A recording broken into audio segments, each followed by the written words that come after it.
নমস্কাৰ। আজি macro ইকনমিক্সৰ সমষ্টিবাদী অৰ্থবিজ্ঞানৰ income determination চেপ্টাৰৰ এটা স্পেশাল টপিক লৈছো। एकदम सिंपल कॉन्सेप्ट बट लॉ वाले बहुत कंफ्यूज्ड है। ओके, मैं बोलना चाहता हूँ आज एक स्पेशल टॉपिक मैंने लिया क्लास 12 का मैक्रो इकोनॉमिक्स का इनकम डिटरमिनेशन जो चैप्टर है उसका। क्लियर? उसका दो छोटा टॉपिक मैंने लिया, लेकिन वो बहुत स्पेशल टॉपिक तुम लोग को जानना जरूरी है। क्लियर? तेते हले बोला मैं অসমীয়া और इंग्लिश हिंदी तीनोटाते अलग अलग मिक्सड करी কৈছো যাতে ল'ৰা ছোৱালী সবৰ কাৰণে সুবিধা হয়। ক্লিয়াৰ? তেতে হলে बोला আমি টপিকটো স্টাर्ट কৰো।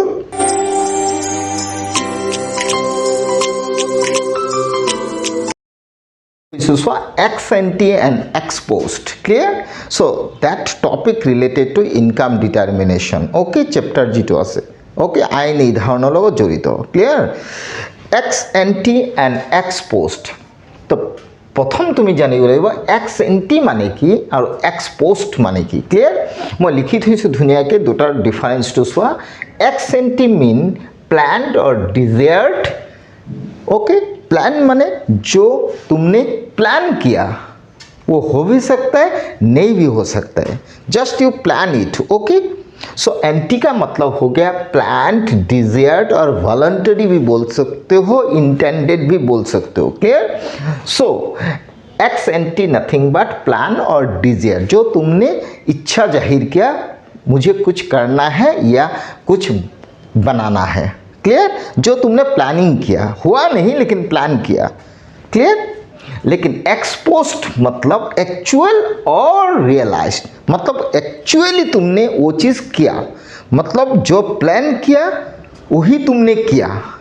प्लान किया तो एंटी हो गया, लेकिन वो परफेक्टली तुमने काम किया तो हो गया actual or realized. Clear? So finally ex post means what? Actual or realized, and ex ante means what? Planned or desired. Clear? तो अभी क्वेश्चन है ये एंटी एंड पोस्ट वाला जो बात है ना, ये मैंने लिखा क्यों? तो इसलिए तुमको दो चीज़ जानना जरूरी है, बिकॉज एक्स एंटी का रिलेटेड हो गया सेविंग्स, एक्स एंटी से रिलेटेड हो गया इन्वेस्टमेंट। एक्स पोस्ट के साथ रिलेट हो गया सेविंग्स, एक्स पोस्ट के साथ रिलेट हो गया इन्वेस्टमेंट। क्लियर? मतलब दो कंसेप्ट आ गया, ex ante saving, ex ante investment, x post savings, x post investments. Clear? तो पहला बात एक्स एंटी सेविंग क्या है, इसमें मैंने लिख दिया, देखो x ante savings. Clear? What? Ex ante savings. तो एक्स एंटी सेविंग्स तो पहले जान लो, सेविंग्स जनरली इकोनॉमी में कौन करता है, मैं पॉइंट वाइज बोल रहा हूँ। सेविंग जनरली कौन करता है? सेवर्स करता है। Okay, savings always done by who? Savers. और सेवर ऑलवेज कौन होता है? हाउस होल्ड होता है। क्लियर? सो इकोनॉमी में सेविंग्स ऑलवेज कौन करता है? हाउस होल्ड सेव करता है। So savers nothing but household. Okay, সঞ্চয়কাৰীজন পৰিয়াল খণ্ডৰে মানুহ হয়। Clear? So now question is what is ex ante savings? Ex ante savings nothing but refers to that amount of savings which are desired or planned to save by households in different level of income in a particular year। मतलब एक साल में एक house hold का जितना जितना income होगा उस इनकम के अगेंस्ट में वो कितना प्लान कर रहा है सेविंग करने के लिए। मतलब पर्टिकुलर ईयर है ना, एक साल के अंदर उसने कितना सेविंग करना है, वो जो प्लान किया at different levels of income. Clear? So वो हो गया ex ante savings. Clear? So ex ante savings finally refers to what? That amount of saving which are plan by the households in at different levels of income during a particular year. Clear? मतलब एक साल में जितना जितना उसका income होगा वो income के अगेंस्ट में वो कितना सेविंग करेगा, क्या नहीं करेगा, जो प्लान किया वॉलंटरीली वो हो गया एक्स एंटी सेविंग्स। क्लियर? गया। नेक्स्ट हो जाएगा एक्स एंटी इन्वेस्टमेंट। तो एक्स एंटी इन्वेस्टमेंट भी प्लान बात ही आ जाएगा, जो प्लान किया, ओके। लेकिन किसने? Firms, because why? We already know investment done by who? Firms और प्रोड्यूसर। सेविंग हाउस होल्ड करता है और इन्वेस्ट प्रोड्यूसर या फार्म्स करता है। क्लियर? सो जो फार्म और प्रोड्यूसर ने इन्वेस्ट करने के लिए प्लान किया ड्यूरिंग ए ईयर, वो हो गया एक्स एंटी इन्वेस्टमेंट। क्लियर? मतलब what ever the investment made by the farms during a particular year, जो उसने प्लान किया, वो हो गया ex anti investment. Clear? So ex ante investment finally refers to that amount of investment which is made by firms or which is planned to invest by firms. Okay, so this is हो गया ex ante investment. Clear? तो इधर आ जाओ, इधर हो गया x post saving. तो हम लोग को ऑलरेडी पता है सेविंग्स कौन करता है? House hold. सेवर्स मतलब कौन? House holds. क्लियर? लेकिन मैंने इसमें एक्स पोस्ट डाल दिया, इधर एंटी था, इधर पोस्ट है। सो पोस्ट का मतलब हो गया जो हाउस होल्ड ने एक्चुअली सेव किया, मतलब जो उसने रियलाइज्ड किया। सो एग्जैक्टली दैट अमाउंट मैंने सेव किया, करने का प्लान नहीं, already done that. Okay, so whatever amount of saving done by households actually, clear, this amount of saving is said to be exposed savings. Clear? फिर exposed investment भी इधर आ गया। Exposed investment nothing but that amount of investment made bye who? Farms actually in an economy. Clear? इसमें post के साथ actual word आ गया, और इन्वेस्टमेंट कौन करता है? फार्म्स करता है। इधर सेविंग्स कौन करता है? हाउस होल्ड करता है। और अगर पोस्ट है तो एक्चुअल आ गया, मतलब पोस्ट के साथ एक्चुअल वर्ड आ गया, पोस्ट के साथ एक्चुअल वर्ड आ गया। क्लियर? मतलब पोस्ट के साथ एक्चुअल आ गया, पोस्ट के साथ एक्चुअल आ गया। लेकिन एंटी के साथ क्या आ गया? प्लान आ गया। एंटी के साथ क्या आ गया? प्लान आ गया। मतलब both ex ante savings and ex ante investment related to what? Plan investment, plan saving. Done by who? Savings done by households and investment done by farms. Okay, but in case of post concept, this is actually done by who? Households and farms. Household done savings and farms done investment. Clear? तो finally तुमको चार concept मिल गया, ex ante saving, ex ante investment, x post savings, x post investment. Clear? तो इसका मतलब overall मैं एक बार बोल देता हूँ, x ante savings refers to that amount of saving which is made by household at different levels of income during a particular year. Clear? Now, ex ante investment refers to that amount of investment which is made by firms, okay, during a particular year. Means firms plan to invest, okay, clear. But ex post saving what? Ex post saving refers to that amount of saving which is done by or made by who? Households actually in an economy. Clear? But ex post investment refers to that amount of investment which is made by firms actually in an economy. मतलब post वाला जो दो concept है ना, उसमें actual और realised वाला बात आया। लेकिन एंटी वाला जो कॉन्सेप्ट है ना, x ante saving, ex ante investment, उसमें प्लान वाला बात आया और डिजायर्ड वाला बात आया। मतलब दे voluntarily think how much they save and how much they invest. Clear? Good. ये हो गया दोनों का डिफरेंस और व्हाट इज बोल सकते हो, मैंने क्लासीफाई करके मैंने दिखा दिया। क्लियर? बट एक चीज़ ध्यान रखो, always in an equilibrium level of income, अगर इकोनॉमी में equilibrium level of income determine है तो always remember ex ante savings always equal to ex ante investment. मतलब in an equilibrium situation always ex ante saving is equal to ex ante investment. मतलब ex ante saving is equal to ex ante investment होगा तभी जब economy में equilibrium level of income determine होगा। मतलब against equilibrium level of income we always remember what ex ante savings is equal to ex ante investment. Clear, equal होगा, इसमें मैंने equal sign डाल दिया। क्लियर, लेकिन मैंने इसमें लिखा एक चीज़, but sometimes it may not occurs. मतलब कभी कभी एक्स एंटी सेविंग और एक्स एंटी इन्वेस्टमेंट इक्वल नहीं होता है। मतलब इक्विलिब्रियम लेवल ऑफ इनकम हम लोग को मिलता नहीं है। इक्विलिब्रियम लेवल ऑफ इनकम अगर नहीं मिल रहा है, इसका मतलब हो गया ex ante saving, ex ante investment both are not equal. Clear, मतलब ex ante savings and ex ante investment equal नहीं होने से इकोनॉमी का इक्विलिब्रियम इनकम भी नहीं मिलेगा। क्लियर, तो कभी कभी दोनों इक्वल हो जाता है, इसका मतलब इक्विलिब्रियम लेवल ऑफ इनकम मिल गया। मतलब इक्विलिब्रियम लेवल ऑफ इनकम के अगेंस्ट में देखा जाए ex ante saving is equal to ex ante investment. Clear, but it may not occurs, कभी कभी ये होता नहीं है। क्लियर, मतलब ex ante saving not equal to ex ante investment. मतलब मैं इतना हो गया, समझा दिया।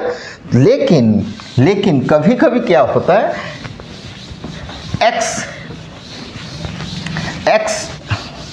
कभी कभी क्या होता है, x ante savings and ex ante investment equal नहीं होता है। मतलब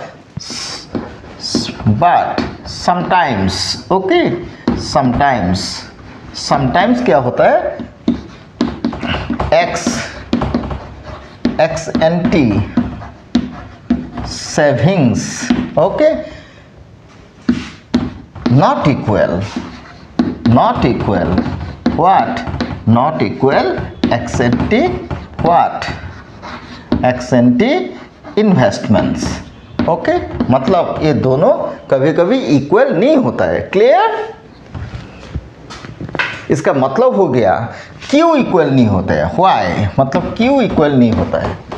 मतलब we already know in an equilibrium situation ex ante savings is equal to ex ante investment, but कभी कभी ex ante savings not equal to ex ante investment, equal कभी कभी नहीं होता है।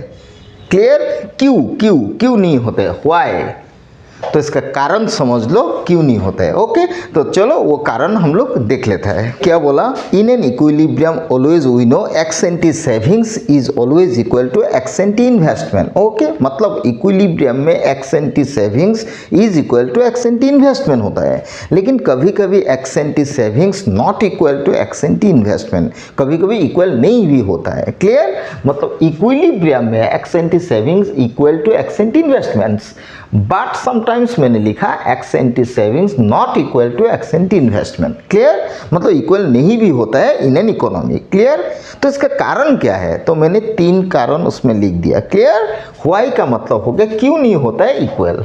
तो रीजंस मैंने लिखा, पहला वाला देखो, savings made by house holds. हम लोग को पता है savings always made by who, house hold, मतलब सेविंग हाउस होल्ड करता है, लेकिन इन्वेस्टमेंट कौन करता है, फर्म्स करता है। तो सेविंग्स अगर हाउस होल्ड कर रहा है और इन्वेस्टमेंट अगर फर्म्स कर रहा है, तो हाउस होल्ड हो गया एक डिफरेंट ग्रुप ऑफ पीपल और फर्म्स हो गया एक डिफरेंट ग्रुप ऑफ पीपल। मतलब हाउस होल्ड का मेंटेलिटी और फर्म्स का मेंटेलिटी एक नहीं है, अलग अलग मेंटेलिटी। हो सकता है हाउस होल्ड सोच रहा है मैं ज़्यादा सेविंग करूं, लेकिन फर्म सोच रहे हैं मैं कम इन्वेस्ट करूं। अगर हो सकता है फर्म सोच रहा है ज़्यादा इन्वेस्ट करूं, लेकिन हाउस होल्ड सोच रहा है कम सेविंग करूं या ज़्यादा सेविंग करूं। मतलब different group of people involve here, मतलब household and firm, so 2 different people here. तो 2 डिफरेंट पीपल अगर हैं तो सेविंग और इन्वेस्टमेंट इक्वल नहीं भी हो सकते, because savings related to households, investment related to firms, and household and firms 2 different group of people prevail in an economy. Okay, so दोनों का अलग अलग मेंटेलिटी है, तो इसलिए शायद सेविंग्स और इन्वेस्टमेंट कभी कभी इक्वल नहीं भी होता है। क्लियर, सो इसलिए मैंने लिख दिया savings made by house hold, investment is done by farms, so different people, मतलब डिफरेंट पीपल हो गया, मतलब ग्रुप ऑफ पीपल डिफरेंट, इसलिए शायद दोनों इक्वल नहीं होता है। Clear, number 2, saving generally small, generally saving कम ही होता है। क्योंकि हम लोग का इनकम का एक big portion we ready to spend for consumption purpose. तो सेविंग अगर कम हो रहा है लेकिन प्रोड्यूसर या फर्म ज़्यादा इन्वेस्ट करना चाहा, इसका मतलब ये हो गया इन्वेस्टमेंट ज़्यादा हो रहा है इकोनॉमी में, लेकिन उस हिसाब से इकोनॉमी में सेविंग इतना आ नहीं रहा है, because household are not interested to save more, because they are interested to spend on consumption. Okay, so इसलिए शायद सेविंग कभी कभी कम हो जाता है हाउस होल्ड का, लेकिन फार्म्स का इन्वेस्टमेंट ज़्यादा भी हो जाता है कभी कभी। Clear? So in that situation क्या होता है, savings and investment anti concept में दोनों समान भी नहीं होता है कभी। क्लियर? मतलब saving generally small but investment generally big और लार्जर लिख दिया। क्लियर? सो ये हो गया 2 सेकेंड जो रीज़न। वो थर्ड जो मैंने रीज़न लिखा, savings is made for meeting future uncertain events. मतलब जनरली हाउस होल्ड जो सेविंग करता है ना, प्रेजेंट कंजम्पशन को घटाकर अगर कोई सेविंग कर भी रहा है ना हाउस होल्ड, तो किस लिए? मान लो मैं एज ए इंडिविजुअल और हाउस होल्ड पर्सन मैं सेविंग कर रहा हूँ, प्रेजेंट इनकम से मैंने ज़्यादा सेविंग कर रहा हूँ, इसका मतलब हो गया फ्यूचर में मेरा कुछ अनसर्टेन इवेंट्स हो सकता है। मान लो मेरा कोई डिजीज़ हो गया, मान लो कोई ऐसा एक्सीडेंट हो गया, मान लो कुछ अदर कुछ हाउस में हो गया, मान लो फायर वगैरह कुछ हो गया। क्लियर? वो सब एक लाइफ के साथ इन्वॉल्व है, तो मुझे पता है ये सब अनसर्टेन चीज़ें मेरे साथ हो सकता है फ्यूचर में। तो वो अनसर्टेन सिचुएशन को रिकवर करने के लिए मैंने आज ही सेविंग ज़्यादा किया। मतलब as a household person मैंने सेविंग इसलिए किया ताकि मेरा अनसर्टेन इवेंट्स को मैंने कवर कर सकूं। ये मेरा थिंकिंग है एज ए हाउस होल्ड। लेकिन हम लोग को पता है वही saving as a capital form होके इकोनॉमी में इन्वेस्ट होता है जो प्रोड्यूसर या फर्म्स करता है। लेकिन प्रोड्यूसर व फर्म्स का इन्वेस्टमेंट का मोटिव हो गया क्या? प्रॉफिट। मतलब वो लोग इन्वेस्ट करता है प्रॉफिट के लिए, तो वो लोग का ऑब्जेक्टिव जो है ना, एम हो गया प्रॉफिट मोटिव। लेकिन हाउस होल्ड का मोटिव हो गया to recover or to cover uncertain events or contingencies which is associated in his or her life, जो फ्यूचर में हो सकता है, उसको कवर करने के लिए वो आज सेविंग कर रहा है, तो उसका मोटिव वो हो गया। इसलिए मैंने लिखा savings is made for meeting future uncertain events. Okay, but investment is made for, मतलब इन्वेस्टमेंट फर्म्स या प्रोड्यूसर करता है, व्हाट? Profit motive. मतलब प्रोड्यूसर या फर्म्स इन्वेस्ट करता है प्रॉफिट मोटिव के लिए, लेकिन हाउस होल्ड सेविंग करता है फ्यूचर में जो अनसर्टेन इवेंट उसके साथ हो सकता है उसको कवर करने के लिए। क्लियर? तो इसका मतलब ये हो गया दोनों ग्रुप ऑफ पीपुल का जो वे ऑफ पाथ दो अलग अलग है। Clear?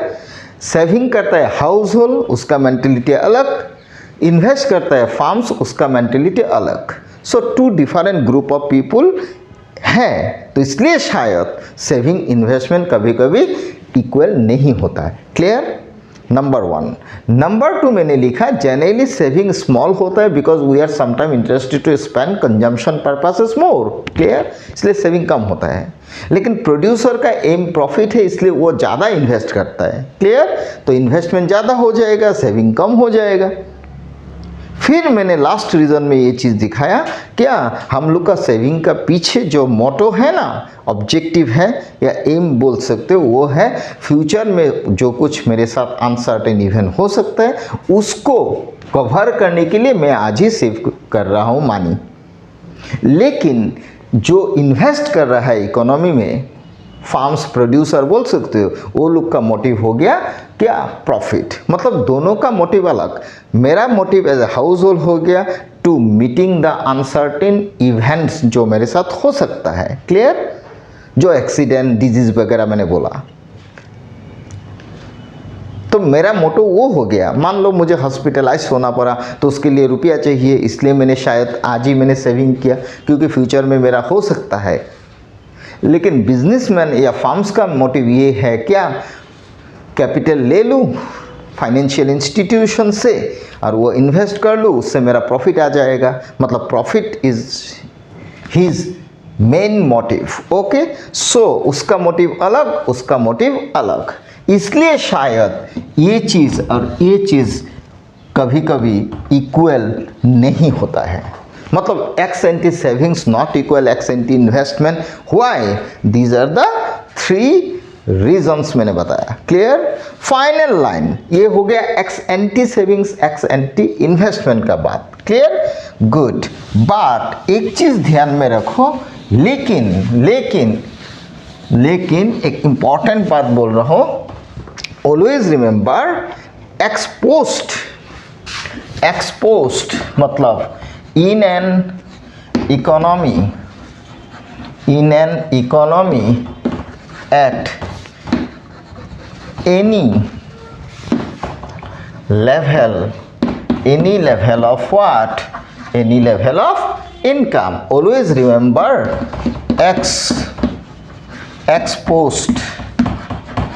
exposed savings always equal to exposed what?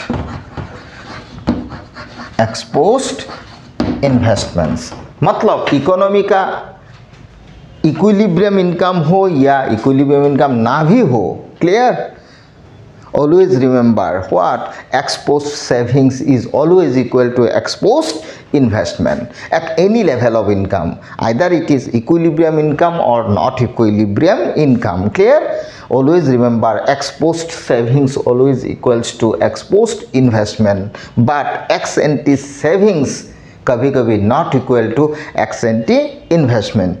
क्यों? उसका 3 कारण मैंने बोला। क्लियर? तो ओवरऑल आज का जो मैंने क्लास लिया उसमें मैंने 3-4 चीज़ बताया। पहले तो एक्स एंटी क्या वो बोला, नेक्स्ट एक्सपोस्ट की चीज़ है वो बोला, उसके बाद एक्स एंटी सेविंग क्या है, एक्स एंटी इन्वेस्टमेंट क्या है, एक्सपोस्ट सेविंग्स क्या है, एक्सपोस्ट इन्वेस्टमेंट क्या है वो बोला। Next in an equilibrium always we know ex ante savings always equal to ex ante investment, वो चीज़ बोला। लेकिन कभी कभी ex ante savings not equal to ex ante investment होता है, वो भी बोला। क्यों? उसका 3 रीजंस मैंने बोला। क्लियर? फाइनली एक चीज़ बोला, in an economy at any level of income always you remember ex post savings is always equal to ex post investments. Okay, तो आज खत्म करता हूँ क्लास, नेक्स्ट क्लास में एक दूसरा टॉपिक लेके हम लोग स्टडी करेंगे। क्लियर?